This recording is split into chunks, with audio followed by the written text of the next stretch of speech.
Honourable Speaker, I present the interim budget for 24-25.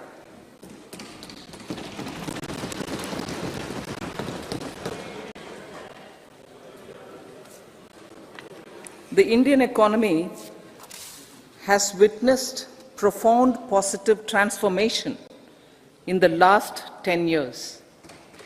The people of India are looking ahead to the future with hope and optimism. With the blessings of the people, when our government, under the visionary and dynamic leadership of Honourable Prime Minister Shri Narendra Modi, assumed office in 2014, the country was facing enormous challenges. With Sabka Saath, Sabka Vikas as its mantra, the government overcame those challenges in right earnest. Structural reforms were undertaken. Pro-people programs were formulated and implemented promptly. Conditions were created for more opportunities for employment and entrepreneurship. The economy got a new vigor. The fruits of development started reaching the people at scale. The country got a new sense of purpose and hope. Naturally, the people blessed the government with a bigger mandate. In the second term, our government, under the leadership of Honourable Prime Minister, doubled down on its responsibilities to build a prosperous country with comprehensive development of all people and all regions. Our government strengthened its mantra to Sabka Saath, Sabka Vikas and Sabka Vishwas. Our development philosophy covered all elements of inclusivity, namely social inclusivity through coverage of all strata of the society, and geographical inclusivity through development of all regions of the country. With the whole of nation approach of Sabka Prayas, the country overcame the challenges of once-in-a-century pandemic, took long strides towards Atmanirbhar Bharat, committed to Panch Pran, and laid solid foundations for the Amrit Kal. As a result, our young country has high aspirations, pride in its present, and hope and confidence for a bright future. We expect that our government, based on its stupendous work, will be blessed again by the people with a resounding mandate. Inclusive development and growth.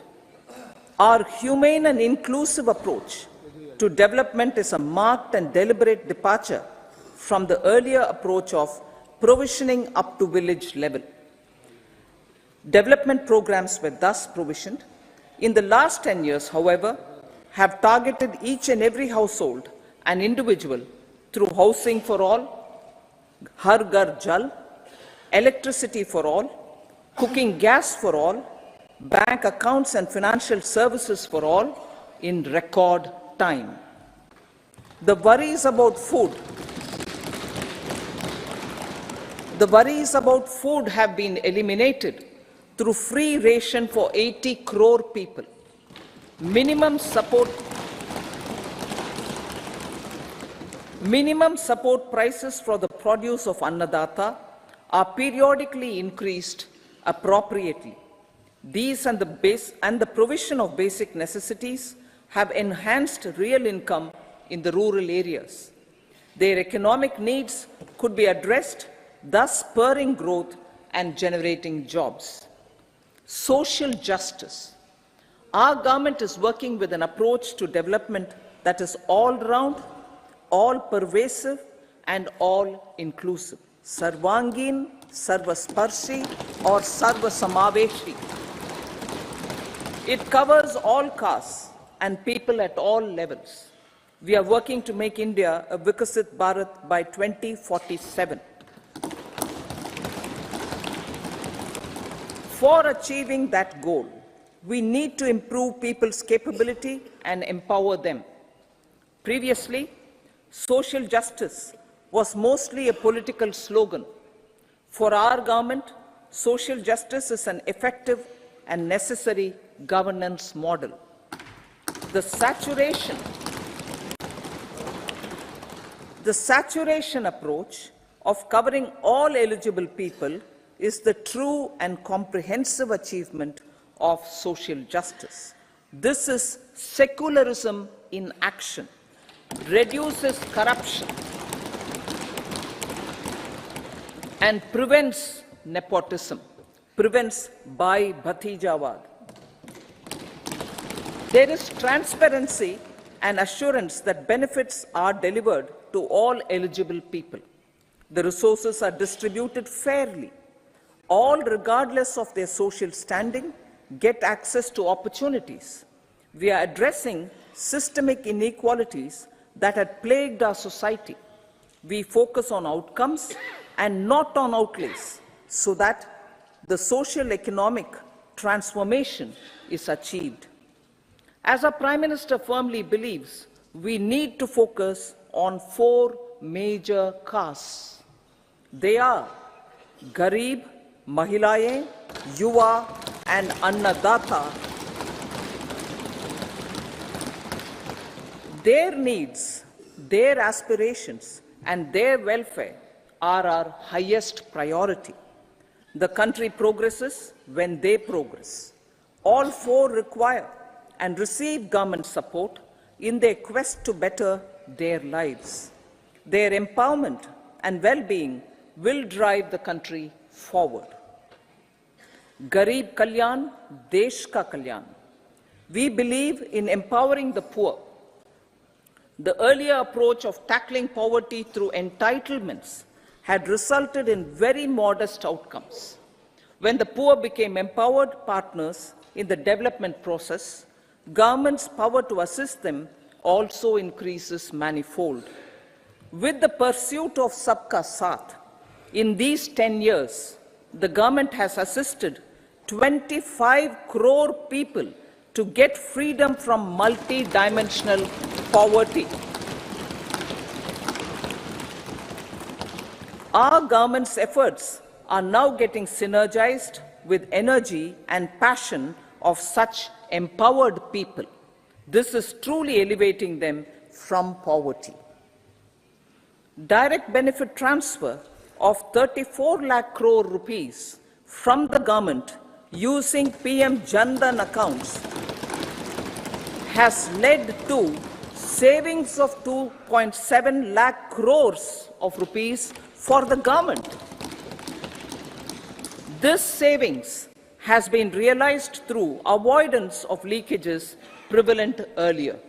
The savings have helped in providing more funds for Garib Kalyan. PM Swanidhi has provided credit assistance to 78 lakh street vendors. From that total of 78 lakh street vendors, 2.3 lakh have received credit for the 3rd time. PM Janman Yojana reaches out to the particularly vulnerable tribal groups who have remained outside the realm of development so far. PM Vishwakarma Yojana provides end-to-end support to artisans and craftspeople engaged in 18 trades. The schemes for empowerment of Divyangs and transgender persons reflect firm resolve of our government to leave no one behind.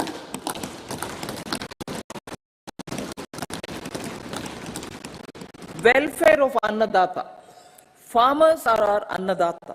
Every year under PM Kisan Samman Yojana, direct financial assistance is provided to 11.8 crore farmers, including marginal and small farmers. Crop insurance is given to 4 crore farmers under PM Fasal Bima Yojana. These, besides several other programs, are assisting Annadata in producing food for the country and for the world. Electronic National Agricultural Market has integrated 1,361 mandis and is providing services to 1.8 crore farmers with trading volume of 3 lakh crores of rupees. The sector is poised for inclusive, balanced, higher growth and productivity. These are facilitated from farmer-centric policies, income support, coverage of risks through price and insurance support, promotion of technologies and innovations through startups. Empowering the Amrit PD, the Yuva. Our prosperity depends on adequately equipping and empowering the youth. The National Education Policy 2020 is ushering the transformational reforms. PM Schools for Rising India, PM Shri, are delivering quality teaching and nurturing holistic and well-rounded individuals.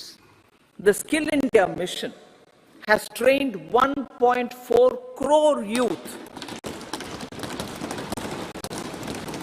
upskilled and reskilled 54 lakh youth, and established 3,000 new ITIs.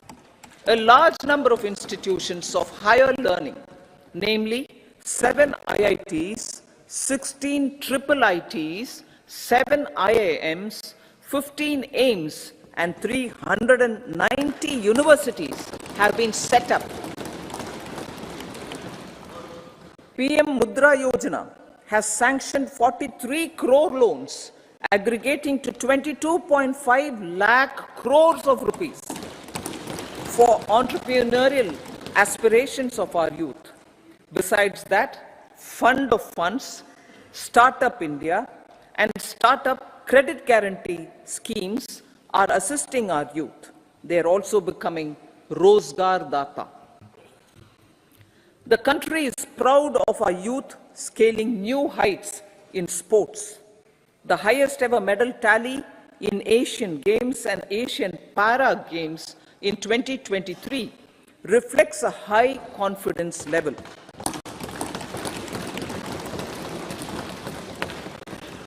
Chess prodigy and our #1 ranked player Pragnananda put up a stiff fight against the reigning world champion Magnus Carlsen in 2023. Today, India has over 80 chess grandmasters compared to little over 20 in 2010. Momentum for Nari Shakti. The empowerment of women through entrepreneurship, ease of living, and dignity for them has gained momentum in these 10 years. 30 crore Mudra Yojana loans have been given to women entrepreneurs. Female enrollment in higher education has gone up by 28% in 10 years. In STEM courses, girls and women constitute 43% of enrollment, one of the highest in the world. All these measures are getting reflected in the increasing participation of women in workforce.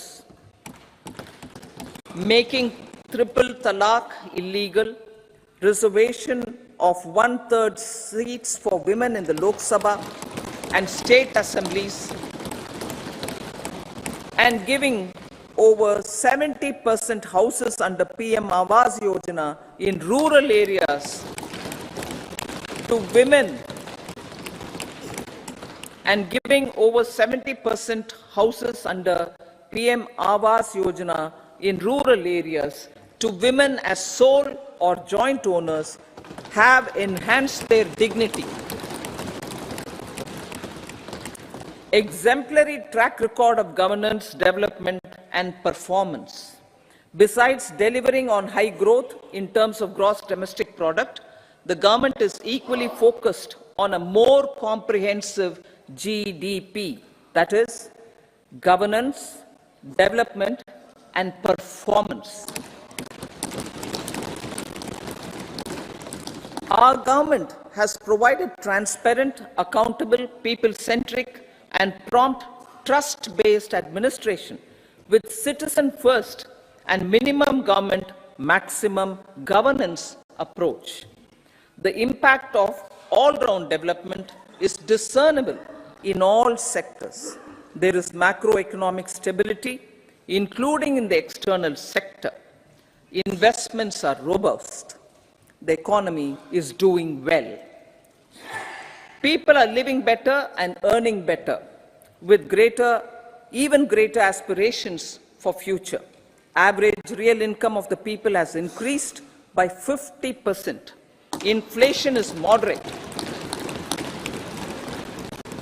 People are getting empowered, equipped, and enabled to pursue their aspirations.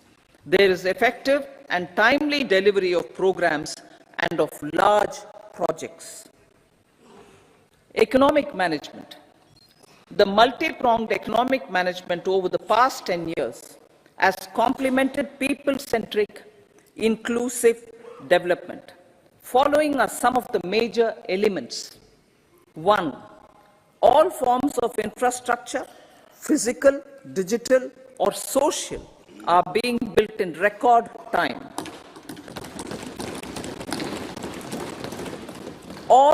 Number 2, all parts of the country are becoming active participants in economic growth. Number 3, digital public infrastructure, a new factor of production as if in the 21st century, is instrumental in formalization of the economy.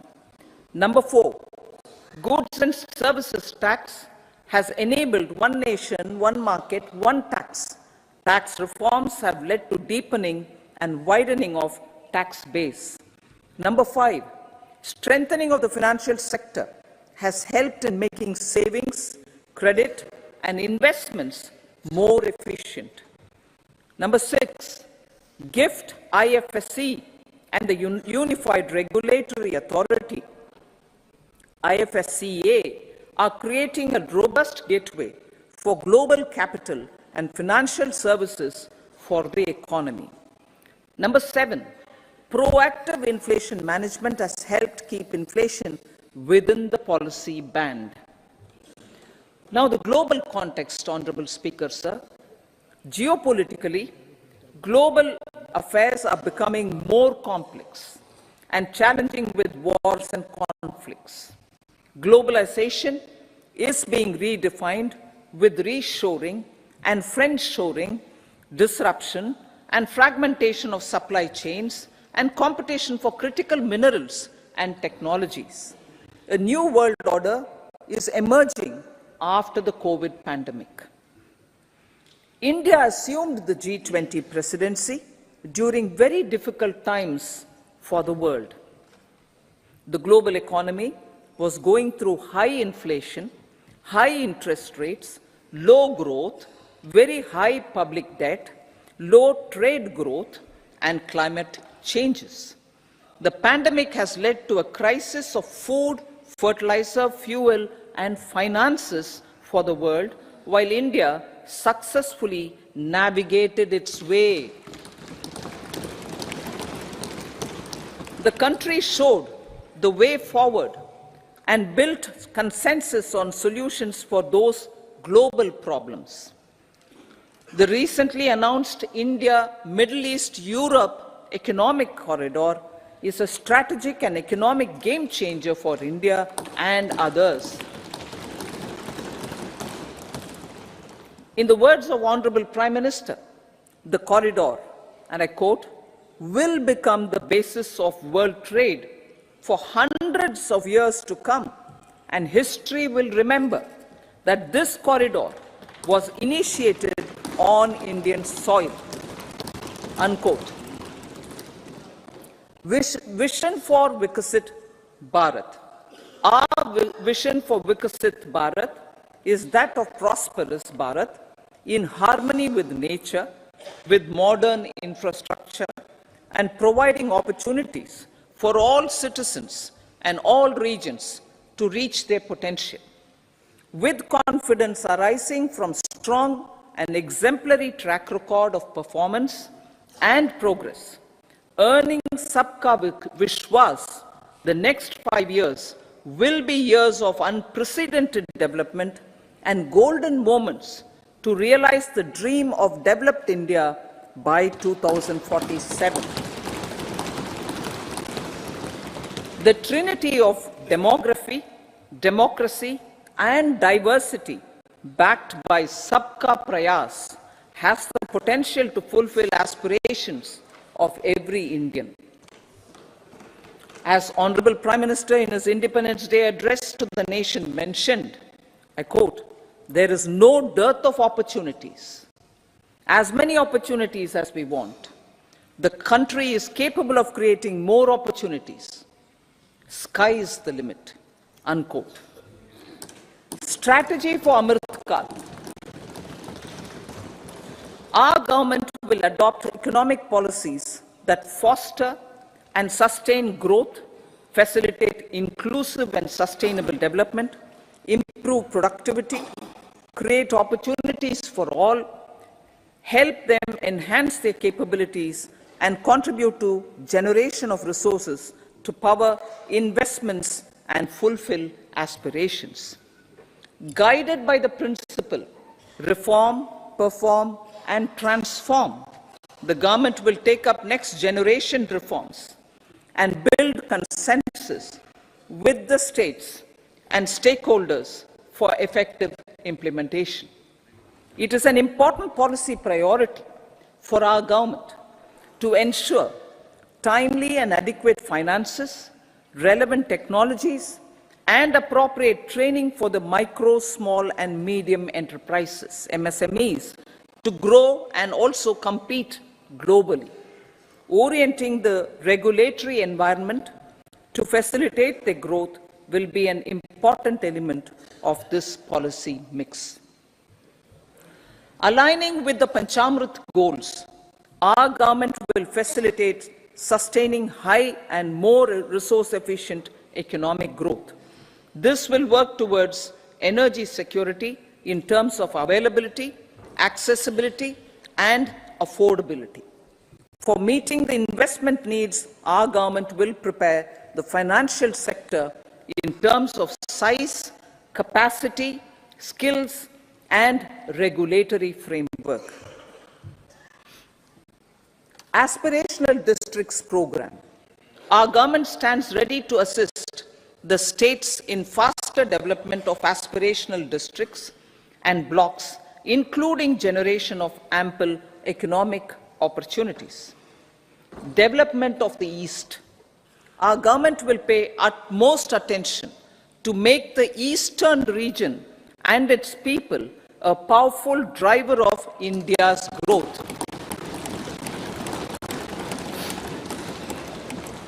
PM Awas Yojana Gramin. Despite the challenges due to COVID, implementation of PM Awas Yojana Gramin continued, and we are close to achieving the target of 3 crore houses. 2 crore more houses will be taken up in the next 5 years to meet the requirement arising from increase in the number of families. Rooftop solarization and Muft Bijli. Through rooftop solarization, 1 crore households will be enabled to obtain up to 300 units free electricity every month. This scheme follows the resolve of Honorable Prime Minister on the historic day of consecration of Sri Ram Mandir in Ayodhya. Following benefits are expected. Savings up to 15 to 18,000 rupees annually for households from free solar electricity and selling the surplus to the distribution companies. Charging of electric vehicles. Entrepreneurship opportunities for a large number of vendors for supply and installation. Employment opportunities for the youth with technical skills in manufacturing, installation, and maintenance. Housing for middle class. Our government will launch a scheme to help deserving sections of the middle class, and I quote from Honorable Prime Minister's words, living in rented houses or slums or chawls and unauthorized colonies, unquote, to buy or build their own houses.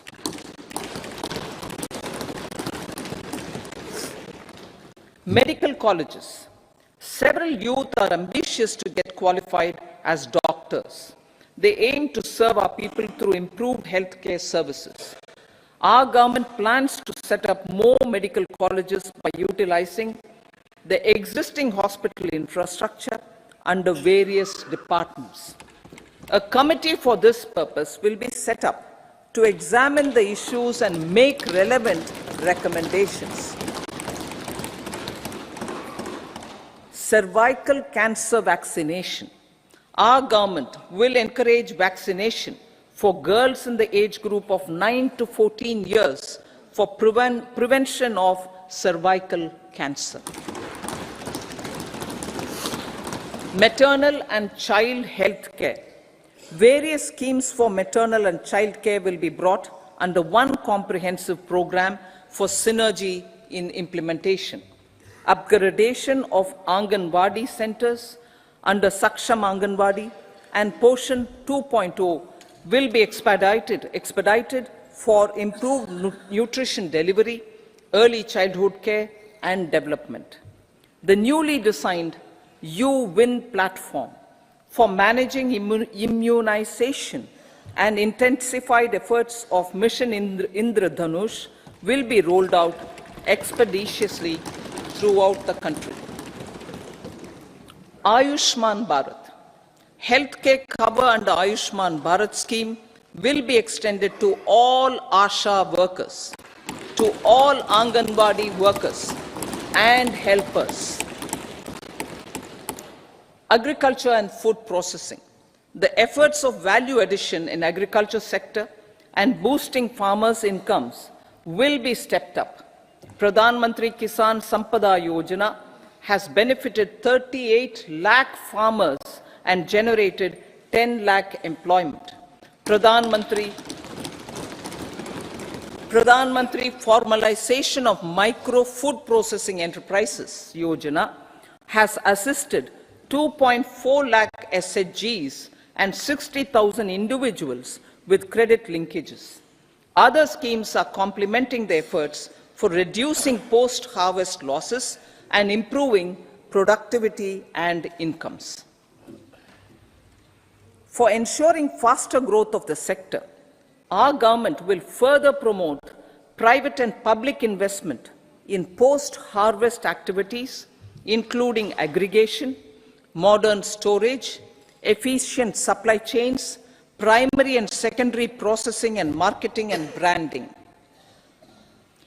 Nano DAP. After the successful adoption of nano urea, application of nano DAP on various crops will be expanded in all agroclimatic zones. Atmanirbhar Oil Seeds Abhiyan. Building on the initiative announced in 2022, a strategy will be formulated to achieve Atmanirbharta for oil seeds such as mustard, groundnut, sesame, soya bean, and sunflower. This will cover research for high-yielding varieties, widespread adoption of modern farming techniques, market linkages, procurement, value addition, and crop insurance. Dairy development. A comprehensive program for supporting dairy farmers will be formulated. Efforts are already on to control foot and mouth disease. India is the world's largest milk producer with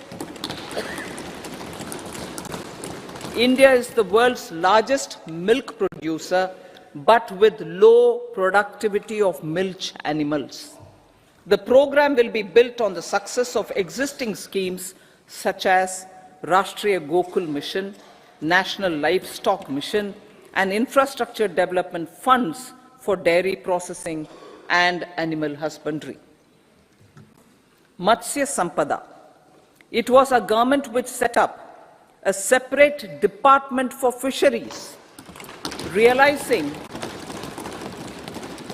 this will help in generating employment also. Promoting investments.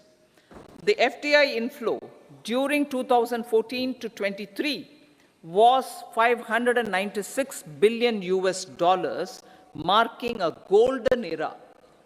That is twice the inflow during 2005 to 14.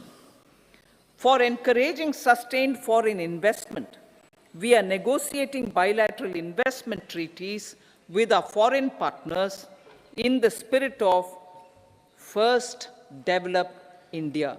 FDI is First Develop India. Reforms in the states for Vikasit Bharat.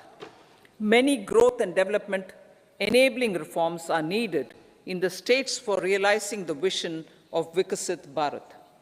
A provision of 75,000 crore rupees as 50-year interest-free loan is proposed this year to support those milestone-linked reforms by the state governments. Societal changes. The government will form a high-powered committee for an extensive consideration of the challenges arising from fast population growth and demographic changes. The committee will be mandated to make recommendations for addressing these challenges comprehensively in relation to the goal of Vikasit Bharat. Amrit Kal as Kartavya Kal. Our government stands committed to strengthening and expanding the economy with high growth and to create conditions for people to realize their aspirations.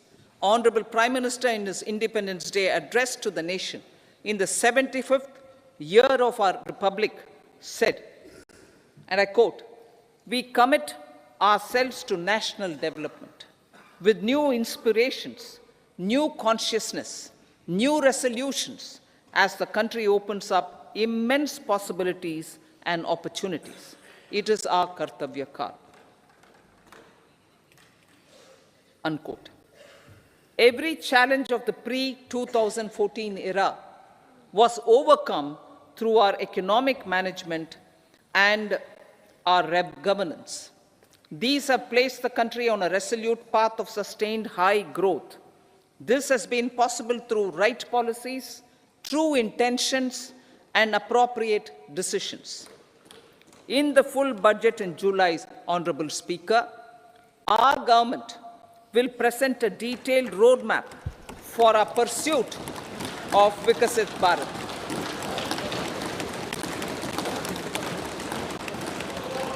Revised estimates. Revised estimates of 2023-24.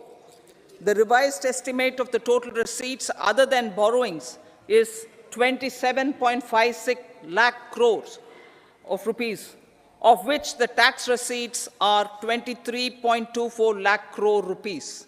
The revised estimate of total expenditure is 44.90 lakh crore rupees.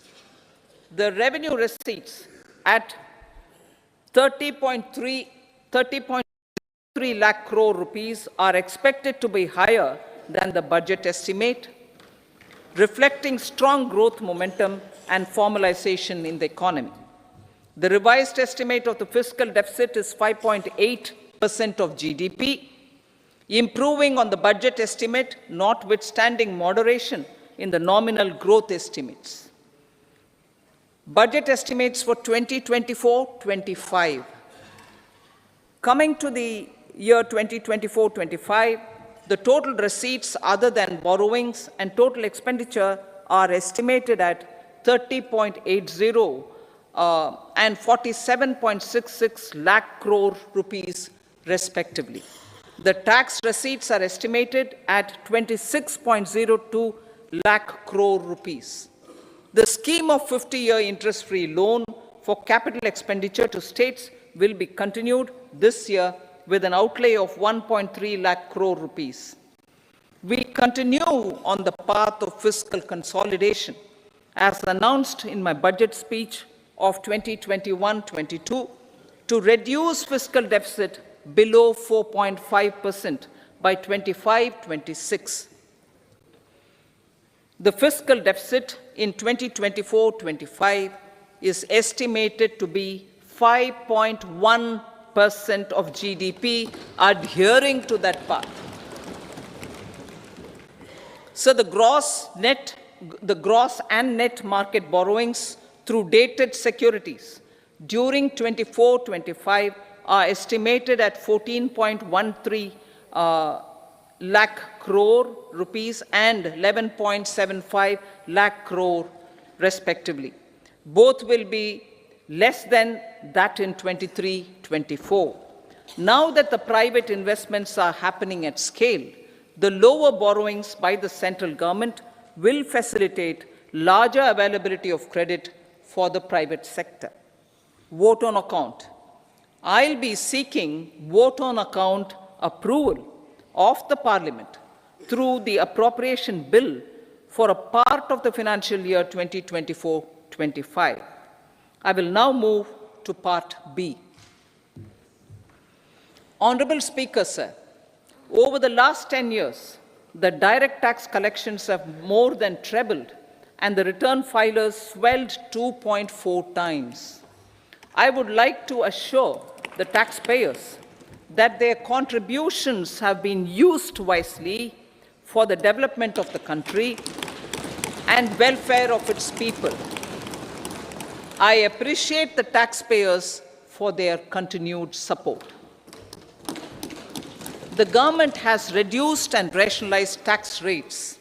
Under the new tax scheme, there is now no tax liability for taxpayers with income up to 7 lakh rupees, up from 2.2 lakh rupees in the financial year 2013-14.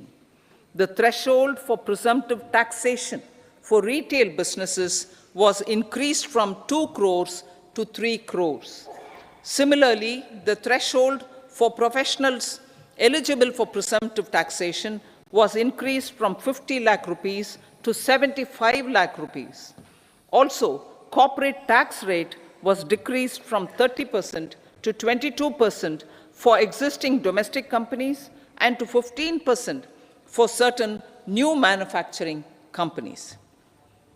Honorable Speaker, sir, in the last 5 years, our focus has been to improve taxpayer services.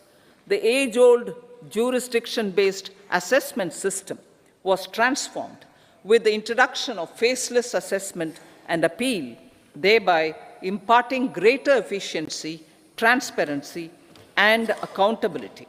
Introduction of updated income tax returns, a new Form 26AS, and pre-filling of tax returns have made filing of tax returns simpler and easier. Average processing time of returns has been reduced from 93 days in the year 2013-14 to a mere 10 days this year, thereby making refunds faster. Indirect taxation. By unifying the highly fragmented indirect tax regime in India, the GST has reduced the compliance burden on trade and industry. The industry has acknowledged the benefits of GST. According to a recent survey conducted by a leading consulting firm, 94% of industry leaders view the transition to GST as largely positive. According to 80% of the respondents, it has led to supply chain optimization, as elimination of tax arbitrage and octroi has resulted in disbanding of checkposts at the state and city boundaries. At the same time, tax base of GST more than doubled, and the average monthly gross GST collection has almost doubled to 1.66 lakh crores. this year. States too have benefited. States' SGST revenue, including compensation released to states in the post-GST period of 2017-18 to 2022-23, has achieved a buoyancy of 1.22. In contrast, the tax buoyancy of state revenues from subsumed taxes in the pre-GST four-year period of 2012-13 to 2015-16 was a mere 0.72. The biggest beneficiaries are consumers, as reduction in logistic cost and taxes have brought down prices of most goods and services. We have taken a number of steps in customs to facilitate international trade.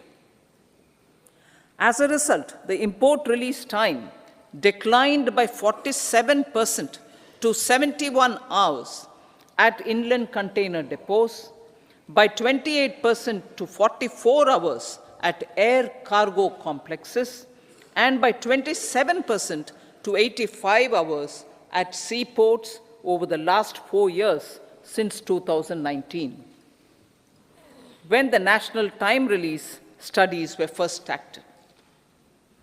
Tax proposals. As for tax proposals, in keeping with the convention, I do not propose to make any changes relating to taxation and propose to retain the same tax rates for direct and indirect taxes, including import duties.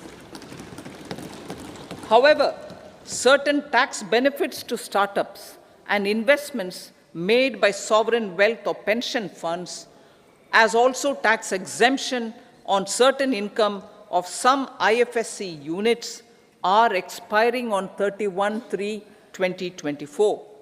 To provide continuity in taxation, I propose to extend the date to 31/3/2025.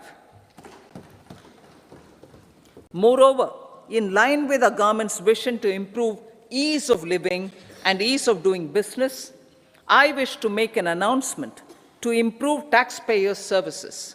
There are a large number of petty, non-verified, non-reconciled, or disputed direct tax demands, many of them dating as far back as 1962, which continue to remain on the books, causing anxiety to honest taxpayers and hindering refunds of subsequent years.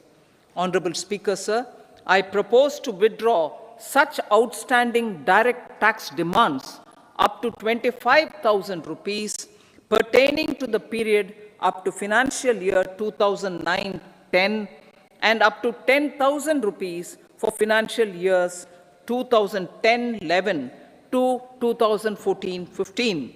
This is expected to benefit about 1 crore taxpayers. 1 crore taxpayers would benefit out of this. Economy then and now.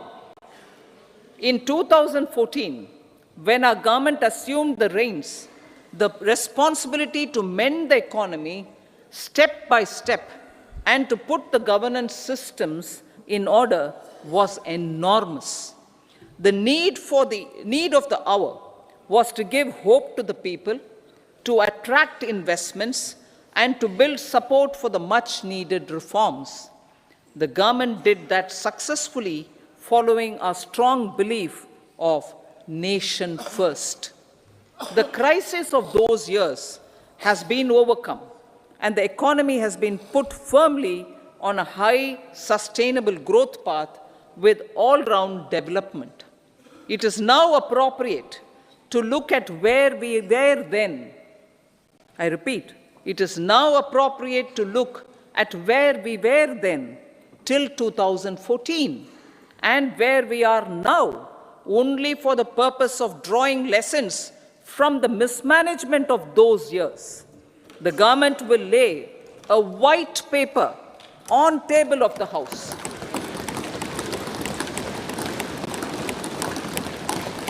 The exemplary track record of governance development and performance, effective delivery, and Jan Kalyan has given the government trust, confidence, and blessings of the people to realize whatever it takes, the goal of Vikasit Bharat, with good intentions, true dedication, and hard work in the coming years and decades.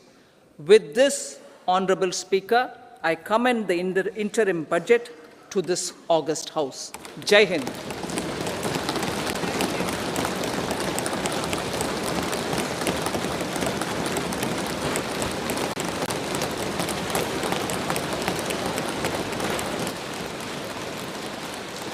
Item number 2, Shrimati Nirmala Sitharaman ji.